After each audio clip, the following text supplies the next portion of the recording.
Fala, meu querido, fala, minha querida, muito bom dia, boa tarde ou boa noite a todos e a todas.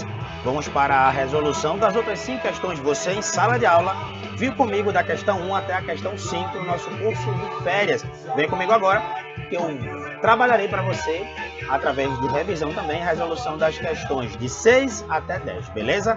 Sem maiores delongas, vem comigo, papai! Bota teu capacete que agora é pau na moleira, meu querido, minha querida.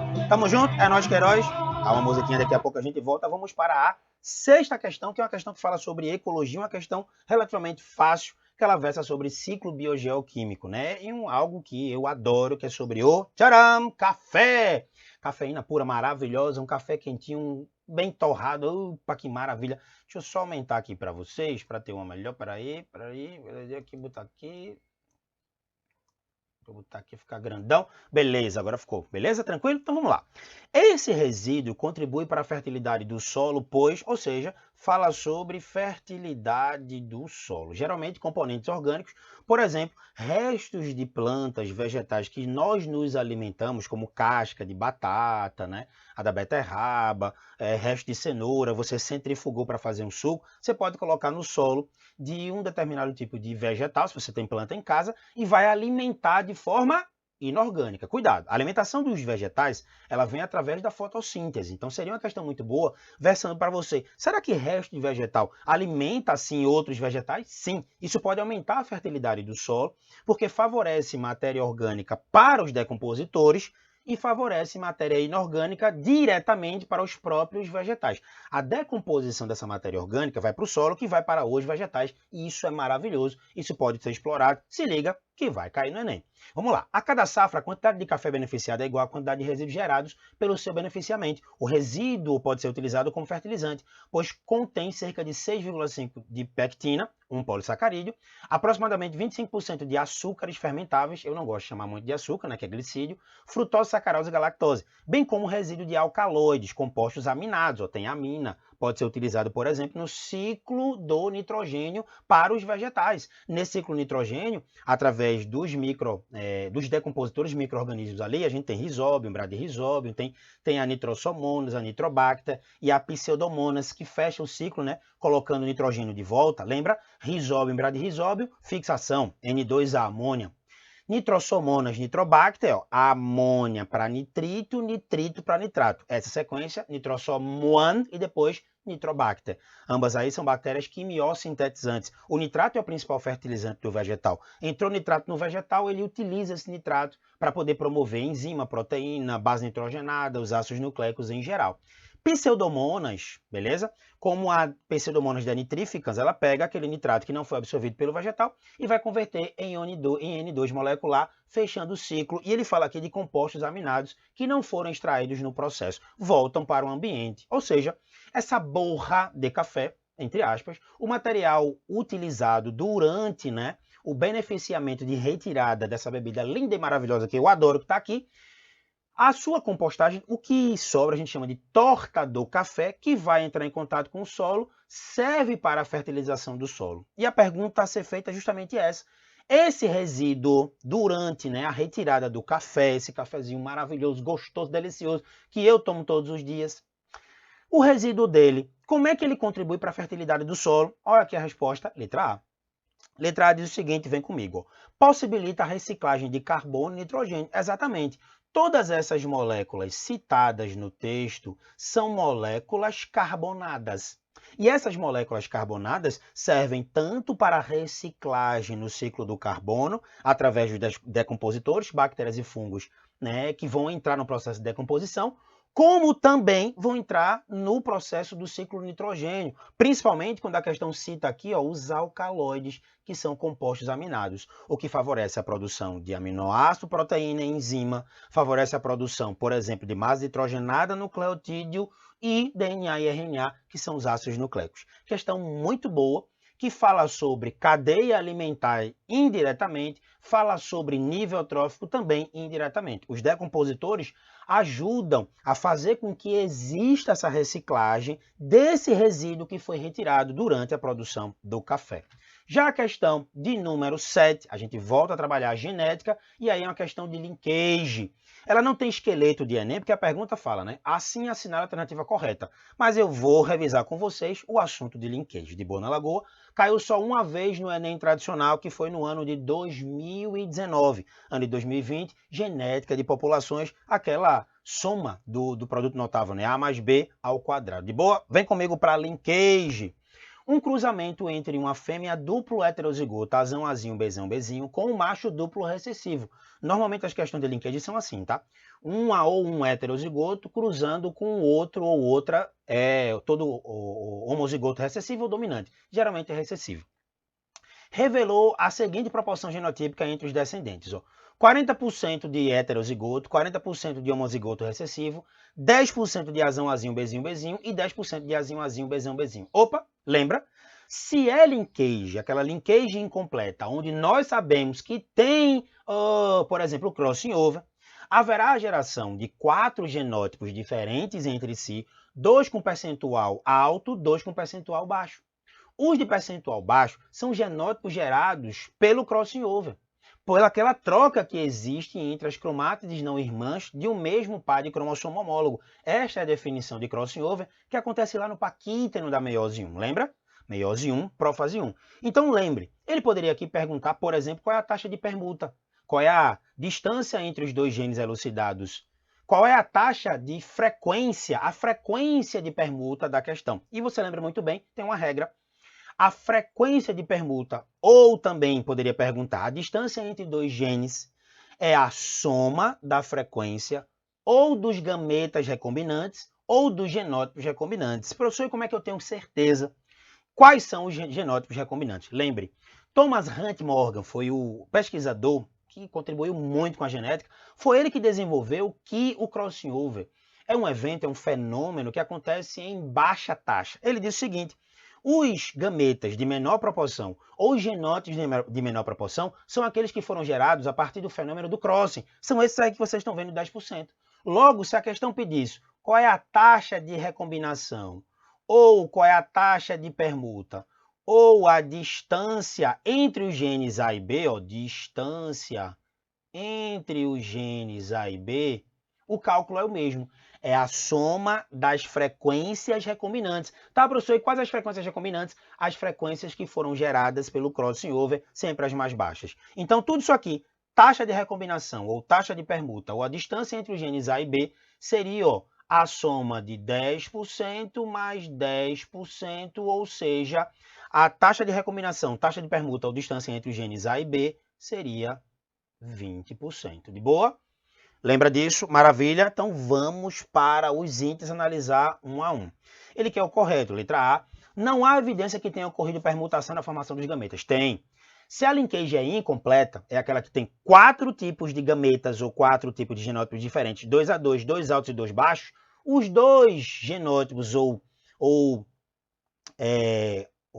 meu Deus, como é? 2 genótipos ou 2 gametas que são recombinantes, eles vão ter a menor proporção. São esses aqui, ó. O azão, azinho, bezinho, bezinho e o azinho, azinho, bezão, bezinho. Então, há sim como saber se houve ou não a permutação. Letra B. A segregação observada dos genes está de acordo com a segunda lei de Mendel. Não, lembra? Se é linkage, é contra a segunda lei. Porque linkage são os genes ligados. Segunda lei, vamos revisar? Segunda lei é a segregação independente. Quando Mendel estudou essas características, o de hibridismo, ele evidenciou de forma indireta que são 2 características diferentes em pares de cromossomos homólogos diferentes. Nós chegamos a essa conclusão depois. Linkage, as características estão no mesmo cromossomo. Logo, linkage vai de encontro à segunda lei. Letra A não, letra B não. Letra C, os resultados indicam que os genes estão em ligação a uma distância ou uma frequência de permuta, ou uma taxa de permuta de 20 UR, poderia ser 20 UR, ou 20 M, que é 20 morganídeos, ou ainda 20%. A resposta é essa, letra C. Letra D, para saber o erro. O arranjo dos genes alelos na fêmea é trans, azão, bezão, azinho, bezinho. Você faz, ô professor, como é que eu ia saber isso, professor? Bora lá? Veja, para ser azão, bezão, azinho, bezinho, era assim, ó, vamos colocar. Isso aqui, esse arranjo, já está errado que ele diz, ó, trans, azão, bezão e azinho, bezinho. Os 2 alelos dominantes em um cromossomo e os 2 alelos recessivos no outro cromossomo já seria cis e não trans. Letra D já está errado, mas vamos revisar o que é isso, tá? Isso é sempre no genótipo do heterozigoto, somente no genótipo do heterozigoto, tá? Lembra que há uma fêmea duplo heterozigota, tá? Aí vê, para ela ser cis, seria assim, ó, Azão, Bzão no mesmo cromossomo e Azinho, Bzinho no outro cromossomo, tá, professor? Como é que eu saberia que ela seria cis? Vamos lá. É só olhar os gametas não recombinantes, aqueles gametas que são parentais, tá? Quais os gametas parentais? Ó, veja. Se ela é heterozigota tivessem cis, os gametas que apresentassem, ó, Azão, Bzão e Azinho, Bzinho estariam em maior proporção. Nesse caso aqui, deveria estar em 40%, um genótipo que apresentasse o Azão, Bzão, e deveria estar em 40% um genótipo que apresentasse Azão, Bzinho. Veja os maiores genótipos. É um genótipo que tem, ó, Azão, Azinho, Bzão, Bzinho, e um genótipo que tem Azinho, Azinho, Bzinho, Bzinho. Você, professor, mas não depende do gameta lá do macho, não depende. Mas o gameta do macho, como ele é duplo recessivo, o gameta dele é Azinho, Bzinho, beleza? Então, sempre um Azinho, Bzinho aí vem, por exemplo, do macho, tá? Então, seria, por exemplo, assim, ó. Qual seria esse genótipo de 40% aqui? Já que o genótipo do macho é sempre Azinho, Bzinho, tá? Deixa eu apagar aqui para vocês entenderem e não ficar aqui uma poluição visual para vocês. Vê, se a fêmea ela é heterozigota, ela tem duas possibilidades. Ela é assim, ó, Azão, Azinho, Bzão, Bzinho, tá? Se ela é cis, seus gametas vão ser assim, ó. Azão, Bzão, Azinho, Bzinho. Cruzando com o gameta do macho, dá assim, o gameta do macho não é sempre Azinho, Bzinho, já que ele é duplo homozigoto, seria assim, ó. Esse seria um genótipo e esse aqui seria outro. Esse aqui estaria em 40% e esse aqui estaria em 40%. Isso ela sendo cis, ela é heterozigota cis. Vamos ver se bate, ó. 40% é Azão, Azinho, Bzão, Bzinho, ó. Azão, Azinho, Bzão, Bzinho. E os outros 40%, ó. Azinho, Azinho, Bzinho, Bzinho, ó. Azinho, Azinho, Bzinho, Bzinho. Massa, fechou. Ou seja, o arranjo heterozigoto da fêmea, ela é cis. E eu pude observar isso através da frequência dos gametas de maior frequência. Porque os gametas de maior frequência são aqueles parentais. Parentais são aqueles que não sofreram recombinação. Então, se a mulher heterozigota, ela é assim, ó, Azão, Bzão, Azinho, Bzinho, este cromossomo, do jeito que ele está, sem sofrer crossing, vai para um gameta e esse gameta fica, ó, Azão, Bzão. Se ela é cis e o outro gameta, né, e o outro gameta que vai ser formado, se um cromossomo ela é Azinho, Bzinho, ó, do jeito que esse Azinho e Bzinho estão no cromossomo, vão para um só gameta porque não sofreu crossing. Então vai gerar o gameta, ó, esse gameta aqui é Azinho, Bzinho, de boa? Quando eu cruzo o gameta da fêmea com o gameta do macho, ó, o gameta do macho sempre é Azinho, Bzinho. Então, ó, Azão, Bzão cruzando com Azinho, Bzinho vai dar esse genótipo. E Azinho, Bzinho cruzando com Azinho, Bzinho deu esse genótipo. Como eles estão em maior proporção, ou seja, o arranjo da fêmea é heterozigoto em cis. De boa na lagoa, vem comigo, boa revisão sobre linkage. Questão de número 8, também sobre genética, agora só trabalhando genética, que é o que vocês mais pediram para trabalhar nesse tipo de revisão, tá? Olha a pergunta sobre esses tipos de herança. Peraí que eu vou tirar aqui o zoom, tá? Peraí, zoom, sai daqui. Peraí, tá? Descartar. Deixa eu só tirar o zoom aqui para não atrapalhar vocês. Pronto, agora vai. Pronto, ó. Primeira pergunta. Sobre esse tipo de heranças, é correto afirmar também, não seria um esqueleto de questão do Enem, mas eu vou revisar esse conteúdo com vocês, tá? Certas características hereditárias são determinadas por genes localizados nos cromossomos sexuais. A ilustração evidencia de forma esquemática as principais diferenças entre as heranças de características transmitidas por genes situados nos cromossomos X e Y da espécie humana. Ler rápido é bom se você entende, tá? Durante a prova, durante a resolução do Enem, se você ler rápido e entende para ganhar tempo durante os 3 minutos reservados para cada questão aproximadamente, beleza? Vamos lá, uma questão que o Enem sempre gosta de abordar, as heranças sexuais, tá? Deixa eu até aumentar aqui essa figura para vocês, tá? Deixa eu colocar ela aqui para vocês, pronto, e vai ficar melhor. Não vou editar não, tá? Pronto, ó. Eita, ficou muito grande, mas é assim, ó. Como é XY, aqui eu tenho o cromossomo X e aqui eu tenho o cromossomo Y. coloquei uma questão teórica sobre genética para vocês evidenciarem se a herança ela é restrita ao sexo, se ela é ligada ao sexo, se ela é influenciada pelo sexo. E depende onde esses genes estarão em cada cromossomo para saber se ela é ligada, se ela é influenciada, se ela é restrita. Bora resolver? Desse lado, dá uma olhadinha aqui nesses cromossomos, nesse par que não é um par de cromossomo homólogo X e Y aí, tá? O cromossomo X, tá vendo? Tem a porção não homóloga do X, porção não homóloga do Y. De boa na lagoa? Quando o distúrbio genético acontecer na porção não homóloga do cromossomo X, a herança é ligada ao sexo. Tanto homens como mulheres podem ter. Pode ser dominante ou recessivo. Se o distúrbio genético acontecer na porção não homóloga do cromossomo X, a herança ela é restrita ao sexo. É aquela, por exemplo, hipertricose auricular. É uma das formas mais didáticas a ser trabalhadas aqui no ensino médio, por mais que ela tenha uma outra denominação hoje, tá? A hipertricose auricular é uma herança restrita ao sexo. Somente nós homens podemos ter. Agora, uma outra herança que é parcialmente ligada ao sexo, em homens e mulheres em proporções muito parecidas, quando o distúrbio genético acontecer nas porções homólogas, tanto do cromossomo X como do cromossomo Y. Então, aconteceu na porção não homóloga do X, aqui, ó, ligada ao sexo. Na porção não homóloga do Y, aqui, ó, restrito ao sexo, só homens podem ter. Agora, se acontecer na porção homóloga, tanto do X como do Y, são genes homólogos, tá? A gente chama de M-homólogo. Se aqui eu tenho um Azão nesse loco gênico, eu posso encontrar ou um Azão ou um Azinho no outro cromossomo, já que parte dele existe homologia, tá? Então aqui são as heranças parcialmente ligadas ao sexo. Então com essa explicação que eu acabei de dar a vocês, eu acabei de revisar a herança ligada ao sexo, a herança parcialmente ligada ao sexo e a restrita ao sexo, ou seja, o que é coerente de afirmar aqui, ó, letra D, genes situados nas regiões homólogas de X e Y, essas aqui, devem manifestar-se igualmente entre homens e mulheres. Aqui não vai ter distinção. Na porção não homóloga do X tem distinção em ser dominante ou ser recessiva, tá? Se a herança é ligada ao sexo dominante, geralmente tem o maior número de mulheres. Se a herança é recessiva, geralmente tem maior número de homens afetados e afetadas aí, tá?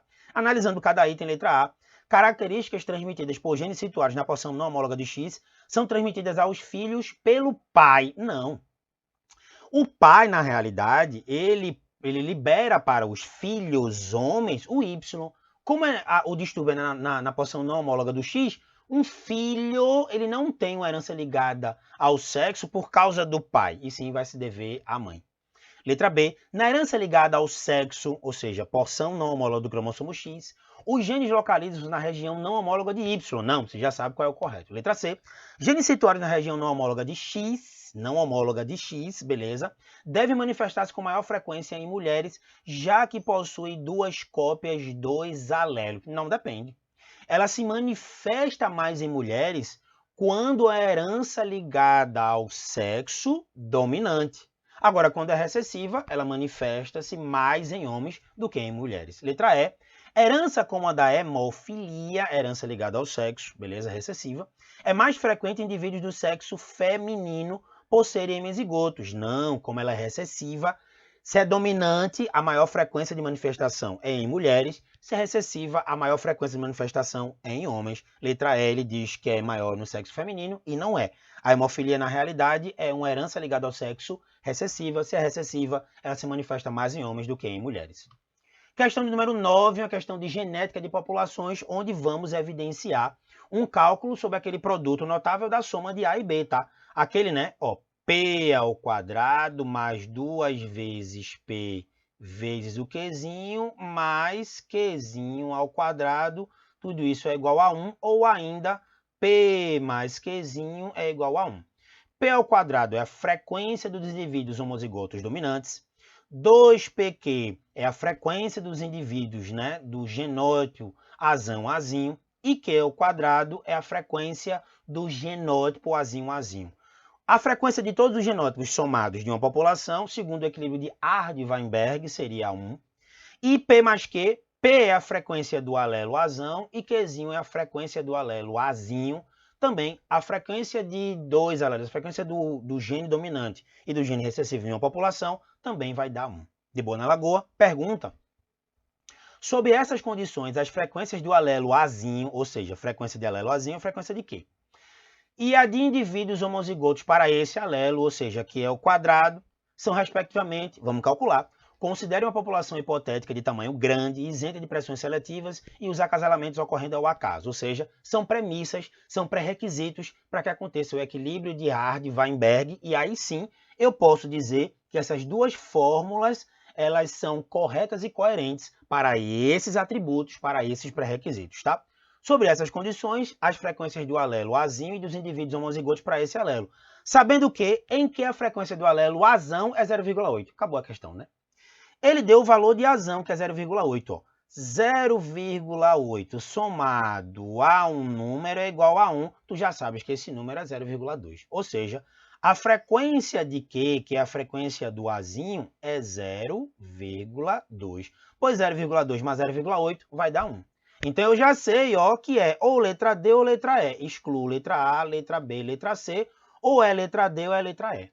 Ele ainda pergunta, ó, e frequência dos indivíduos homozigotos para esse alelo. Indivíduo homozigoto para esse alelo é indivíduo azinho, que é Q ao quadrado.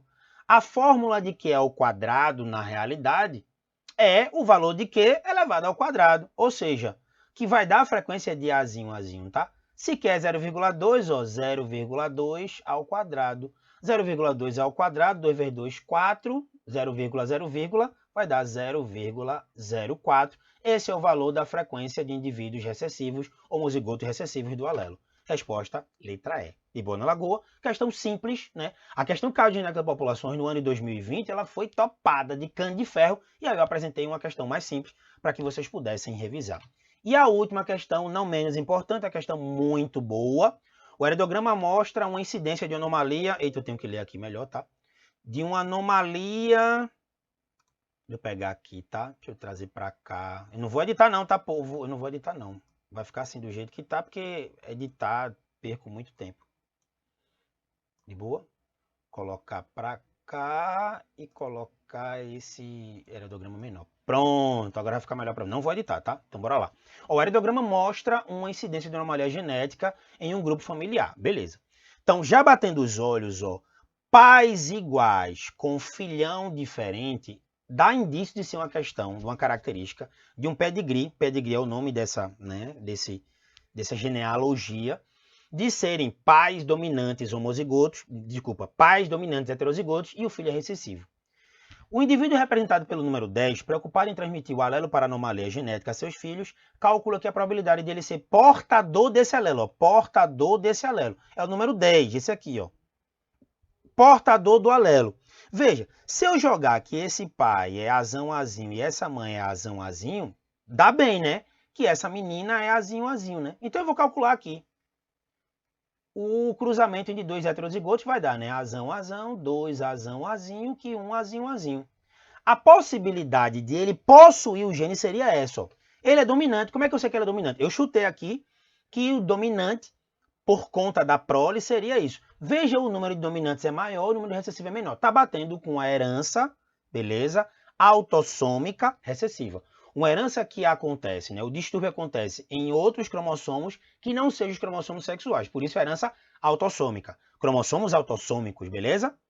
Por que que ela é recessiva? Porque, veja, pais com o mesmo tipo de fenótipo, gerando pelo menos uma criança com um fenótipo diferente, já corrobora com a ideia de ser uma herança autossômica recessiva e tá batendo, tá?